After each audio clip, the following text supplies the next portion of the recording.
Assalamualaikum and welcome back everyone to our YouTube channel. आज हम 10th class की general maths की book में से एक्सरसाइज नंबर 1.1 का क्वेश्चन नंबर 11 अटेम्प्ट करने वाले हैं।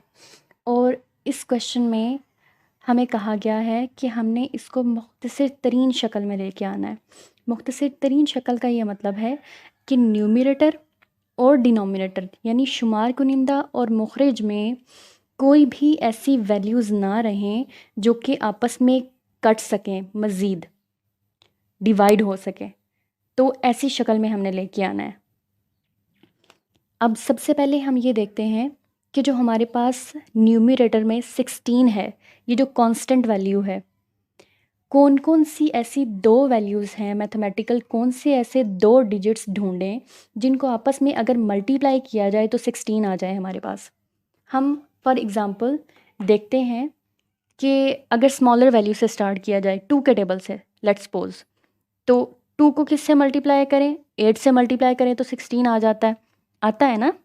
अब 3 के टेबल में 3 को किसी से मल्टीप्लाई करके 16 नहीं आता होता, यानी 3 के टेबल में 16 नहीं आता। अब देखते हैं 4 के टेबल में आता है कि नहीं आता। 4 को अगर 4 से मल्टीप्लाई किया जाए तो 16 आ जाता है, आता है ना। अब इससे आगे बढ़ते चले जाएं तो हमारे पास वैल्यूज़ इंक्रीज़ होती चली जाएंगी। अभी हम फ़िलहाल इन स्मॉलर वैल्यूज़ तक स्टे करेंगे। अब आते हैं हम डिनोमिनेटर में दी गई 12 और 20 पे। ठीक है, कौन कौन सी ऐसी वैल्यूज़ हैं जिनको आपस में मल्टीप्लाई किया जाए तो हमारे पास 12 आता है। 2 6 ज़ार 12 आ जाता है, और 3 4 आर 12 भी आ जाता है, और 4 को 3 से मल्टीप्लाई करें तब भी वो सेम सिनेरियो ही बन जाएगा ना। तो हम यहाँ तक स्टे करते हैं। ये हमने दो दो ऐसे पेयर्स निकाल लिए, 16 के भी दो ऐसे पेयर निकाले जिनको आपस में अगर मल्टीप्लाई किया जाए तो 16 आए। 12 के भी निकाल लिए, अब 20 के भी निकालते हैं ज़रा। अब उसके बाद मैं आपको बताती हूँ कि इनका बेसिकली हम क्यों इनको फाइंड आउट कर रहे थे इन पेयर्स को। अब 20 का देखते हैं, कौन सी ऐसी दो वैल्यूज़ हैं जिनको आपस में मल्टीप्लाई किया जाए स्मॉलर वैल्यू से। 2 से स्टार्ट करते हैं। 2 को अगर 10 से मल्टीप्लाई करें तो हमारे पास आ जाता है जी 20। उसके बाद 3 के टेबल में 20 नहीं आता, लेकिन 4 के टेबल में आता है, यानी 4 5 ज़ार 20 होता है। अब देखें, हमने 16 12 और 20 इन तीनों कांस्टेंट वैल्यूज़ के दो दो पेयर्स ऐसे ढूंढ लिए जिनको, पेयर का मतलब होता है दो वैल्यूज़, एक पेयर ये हो गया, एक पेयर ये हो गया, यानी 16 के लिए भी दो पेयर्स ऐसे, दो ऐसे डिजिट्स ढूंढे जिनको आपस में मल्टीप्लाई करके 16 आता है। 8 को 2 से मल्टीप्लाई करने से आया और 4 को 4 से। इसी तरह हमने 12 के लिए भी फाइंड आउट किया और 20 के लिए भी। अब देखें 16 के लिए अगर यहाँ पे हम कोई एक पेयर लिखना चाहें, कि कोई सा एक पेयर लेते हैं जिसको हम यहाँ पे 16 की जगह पे लिख देते हैं, यानी 16 की फैक्टराइजेशन करके 16 को छोटे पार्ट्स में डिवाइड करके यहाँ पे लिख देते हैं, तो हम यहाँ पे 2 मल्टीप्लाई बाय 8 भी लिख सकते हैं। ठीक है, और लेकिन हम यहाँ पे 4 मल्टीप्लाइड बाय 4 रखेंगे। अब वो क्यों रख रहे हैं उसका रीज़न मैं आपको बाद में बताती हूँ। यहाँ पे हम लिखते हैं 4 मल्टीप्लाइड बाय 4 16 की जगह, और a पावर 6 b पावर 7 को हम स्टिल एज इट इज़ रहने देते हैं। अब 12 जो है हमारे पास ये कांस्टेंट, उसके हमारे पास दो पेयर्स थे, 2 6 ज़ार 12 भी होता है और 3 4 ज़ार 12 भी होता है, लेकिन हम यहाँ पे 4 मल्टीप्लाइड बाय 3 वाला पेयर लेंगे। वो क्यों, अब यहाँ पे 4 वाला हम क्यों ले रहे हैं, क्योंकि यहाँ पे 4 जो है 16 की फैक्टराइजेशन में मौजूद है, तो इसलिए हम चाह रहे हैं कि वो वाला पेयर हम 12 के लिए भी लें जिसमें 4 मौजूद हो, और 20 के लिए भी हम वो वाला पेयर चूज़ करेंगे जिसमें 4 मौजूद हो। वो इस वजह से कि फिर हम क्या करेंगे, न्यूमरेटर और डिनोमिनेटर में फोर्स को आपस में कट करके ख़त्म कर देंगे। ठीक है, हमारा क्वेश्चन का सॉल्व करने का मेन पर्पस ही ये था कि हमने इसको ऐसी शॉर्टेस्ट फॉर्म में लेके आना है कि फर्दर ये डिवाइडेबल ना रहें। दैट्स वाई हम 2 के पेयर्स भी ले सकते थे, लेकिन उसमें क्या था कि ये बड़ी वैल्यू ऐसी मौजूद थी 8 6 और 10, जो फर्दर आगे से रिड्यूस हो सकती थी, यानी 8 2 4 ज़ार 8 बनता है, 6 2 3 ज़ार 6 बनता है, 10 2 5 ज़ार 10 बन जाता है। तो अभी फ़िलहाल हम यहाँ पे 12 की जगह लिख देते हैं 3 multiplied by 4 multiplied by a raise to power 3 हम फ़िलहाल ऐसे ही रहने देंगे, और b की पावर 5 को हम ऐसा करते हैं b की पावर 4 मल्टीप्लाइड बाय b में कन्वर्ट कर देते हैं। अब इसका रीज़न एक ये है कि हमने देखा कि इन दोनों में से जो स्मॉलर वेरिएबल्स हैं, स्मॉलर वेरिएबल का मतलब है कि वो वेरिएबल जिसकी पावर स्मॉलर है, वेरिएबल सेम है, यानी a इसमें भी मौजूद है, इसमें भी, b इसमें भी मौजूद है और इसमें भी। लेकिन हमने क्या करना है, देखना है कि वो वेरिएबल जिसकी पावर स्मॉलर है उसको एज इट इज़ रहने दें, और उसका सेम वेरिएबल जो दूसरी वैल्यू में मौजूद है, जिस तरह यहाँ पे a की पावर 3 थी, यहाँ a की पावर 5, ये स्मॉलर है ना, इसको हमने एज इट इज़ रहने दिया, और यहाँ पे अब इस वैल्यू में जाके हम इसको डिवाइड करेंगे दो पोर्शंस में।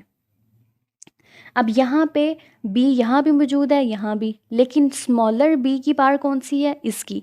तो अब हम इसको बड़ी वाली को ऐसे दो पोर्शंस में डिवाइड करेंगे कि एक पोर्शन हमारे पास इस जैसा सिमिलर b की पावर 4 बन जाए, और दूसरा जितनी उसकी पावर बकाया थी, यानी अगर b की पावर 5 है, b 5 टाइम्स था, तो उसको हमने b की पावर 4 अलहदा कर ली, तो 5 में से 4 को माइनस करें तो b की पावर 1 बच गई ना। तो हमारे पास ये दो पार्ट्स बन गए b की पावर 5 के, तो हमने ये लिख दिया b की पावर 4 मल्टीप्लाइड बाय b। इसको 1 लिखें या ना लिखें कोई फ़र्क नहीं पड़ता। प्लस अब आ जाते हैं 20 a की पावर 5 b 4 पे। 20 के लिए हमने कौन सा पेयर लिया था जी, 4 मल्टीप्लाइड बाय 5 वाला। इसको ब्रैकेट में लिख लें ताकि पता चल जाए कि इसकी फैक्टराइजेशन ये है, और इसको भी हम ब्रैकेट में कर लेते हैं ताकि दरमियान वाला जो प्लस का सिंबल है वो मर्ज ना हो जाए।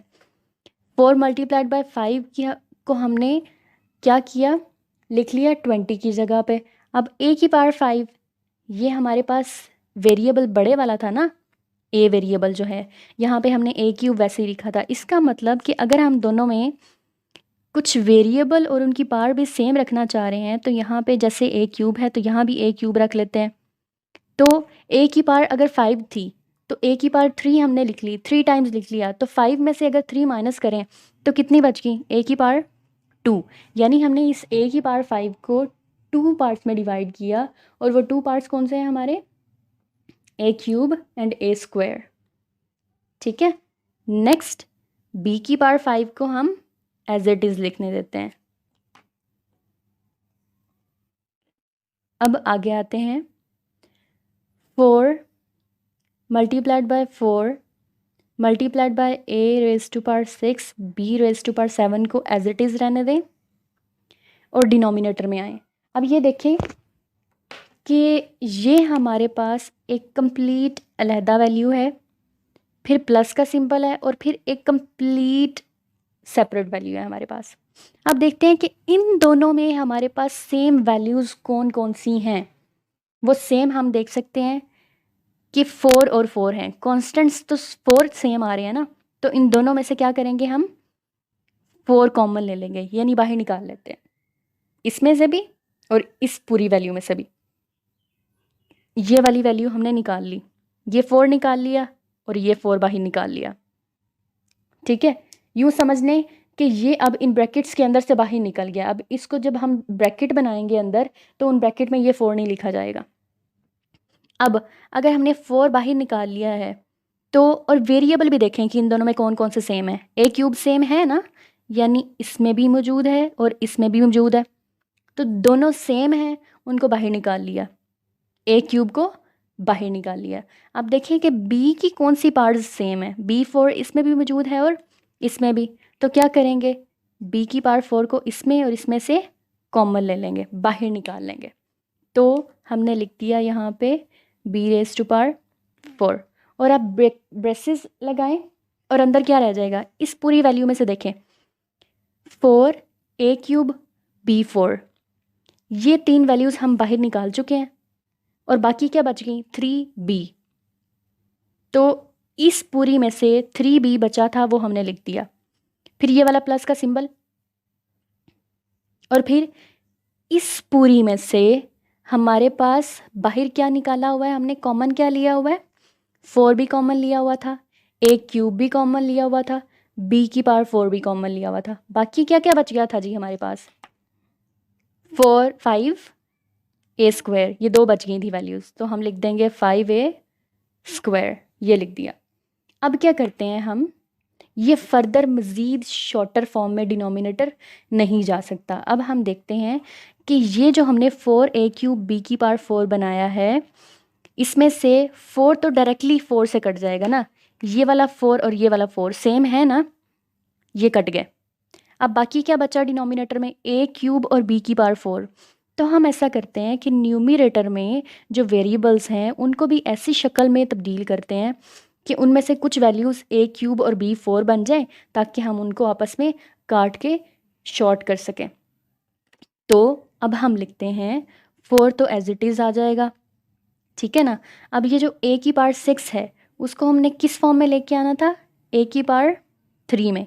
इसका मतलब है कि अगर a हमारे पास 6 टाइम्स था, उसमें से हमने 3 टाइम्स ऑलरेडी सेपरेट कर लिया, तो 6 में से 3 माइनस करें, बाकी कितना बच गया, 3, यानी a की पावर 3 बाकी बच गया, उसको सेपरेट से लिख लें, ठीक है। और ये याद रखें कि जब वेरिएबल्स सेम होते हैं और आपस में मल्टीप्लाई हो रहे होते हैं तो वेरिएबल को लिखते एक ही मर्तबा है, यानी a क्यूब और a क्यूब, ठीक है। इसमें से a को लिखेंगे एक मर्तबा क्योंकि वेरिएबल सेम है और इनकी पार्ट्स आपस में प्लस हो जाएंगी। तो ये देखिए जवाब हमारे पास यही निकला ना, इन दोनों को अगर हम सॉल्व करते हैं तो जवाब यही निकला।